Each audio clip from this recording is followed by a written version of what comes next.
Hi everyone, thank you for joining this video. So if you're here, that means you would like to know more about Luturas trading card game and how to play it. So really quick, I will explain what you need in order to play this game. So the first thing is that you need a soldier which is gonna be placed on the battlefield. A playmat is recommended because this playmat is gonna show you where each card are gonna be located in the battlefield. You don't have to buy it, but it's gonna be easier to understand, the battlefield and the mechanics. The other option, you can find a playmat at luturas.net. You can get familiar with it, so even without the mat, you're gonna know where to place your cards. So the soldier is gonna be placed here in the center. The main goal of the game is to protect the soldier. If your soldiers dies, then you lose the game. If you run out of cards, you lose the game. So you need to, make sure that you defeat the opposite soldier before you run out of cards. The other thing, of course, you're gonna need between 35 and 40 cards in your deck. So you're gonna shuffle your deck, and then you're gonna place your deck in the deck section, and you're gonna draw 5 cards. Okay. When you draw cards, you need to pay attention of what type of cards you actually have in your hand, because you might not be able to play if you don't have the right cards. Like right here, for example, I have Luturas, like this one, but I have a tool and I have crystals, right? In this particular case, topaz. This is important. This is a good hand because I have pretty much almost everything. So this is the first turn, so you can toss a coin or place rock, paper, and scissors or whatever to determine who's gonna play first. However, whoever's gonna play first cannot attack your opponent, okay? Whoever's start the game, it's only for preparations, okay? First turn, you draw a card, and this is great. This is a strategy card. So I now I have all types of cards right now.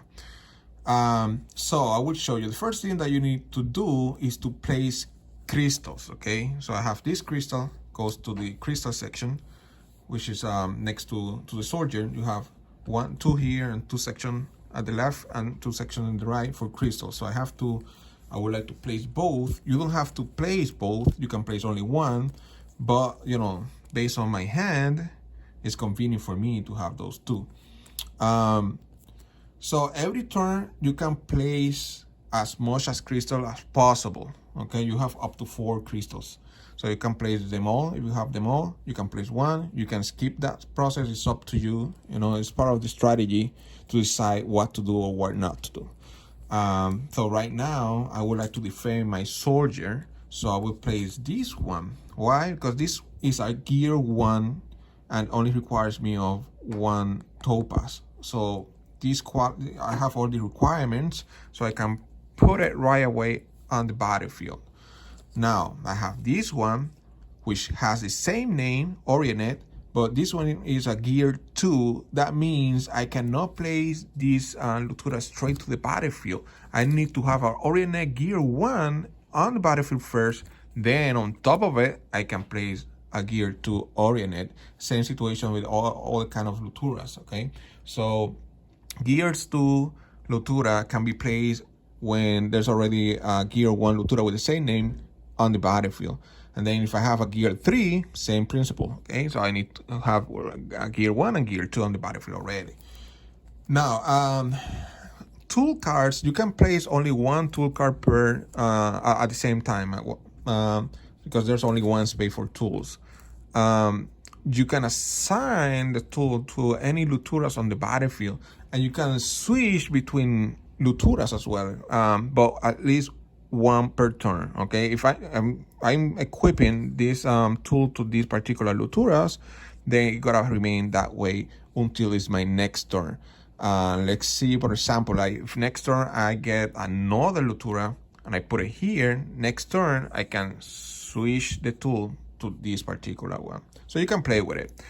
Then strategy cards are tricky. Strategy cards works similarly to Yu-Gi-Oh trap cards, okay? Because, you know, let me put this right here so you can see it. There's a section right here that is meant for strategies, okay? So now this is the tricky part. You have two options. You can, if you know, each strategy has a condition, you know, some effects. If you meet the criteria, you can place a strategy card right away on the battlefield, activate the effect. Now, the strategy card won't get destroyed until the very end of the turn. That means you can only play one strategy card per turn, okay? Now, the other option you have, you can place the strategy card facing down right here. You know, if you meet the requirement during your opponent turns, then, you know, during your opponent turn, you can flip it and activate it. You know, so you need to decide, you know, based on your strategy, if you are going to use this space to put it here and wait to see if the requirements are gonna be met during your opponent's turn. You gotta be careful because, you know, you have another strategy card, you won't be able to use it because this one is already occupying that space. So that's part of the strategy.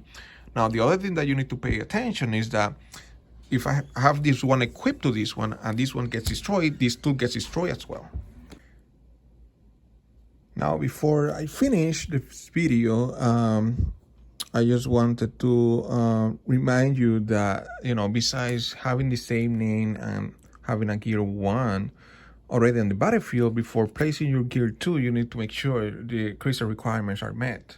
This particular one requires 2 topaz, so I have that one. That's why I was able to place this Lutura on the battlefield. Now, I have created, in addition to these regular cards, some other cards that are used as tokens in order for the player to have an easier way to track what's going on. Like, for example, let's imagine that, you know, all your Luturas got destroyed, the tool got destroyed, everything got destroyed, so you are defenseless. So your soldiers is exposed to direct attacks. So if a Lutura with 100 of combat points attack me to my soldiers, then you can place a token with the value of 100. So that way you know that the soldier has taken damage, a damage of 100. So these all the soldiers has the same stamina, 300. The only difference is that they have different effects or abilities. So now I only have 200 points of stamina left. So if I continue being that way every single turn and they keep attacking me, you know, 200 and then 300, that's it, I lost the game. So the game mechanics is pretty simple. Now, what makes the game actually fun is the type of a strategy that you're gonna use. So there's 2 different types of decks, or starter decks, I would say, the volcanic eruption and the tropical storm. But the fun thing is that there's booster packs available. So every booster pack have an addition of 10 new cards. That way, you know, every deck or starter deck can be way different or slightly different, but the element of surprise will be there. I hope you enjoyed this video. You have any questions, how to play the game, or any question about the rules, let me know. Feel free to comment below. I'm more than happy to assist. Thank you for watching. Till next time.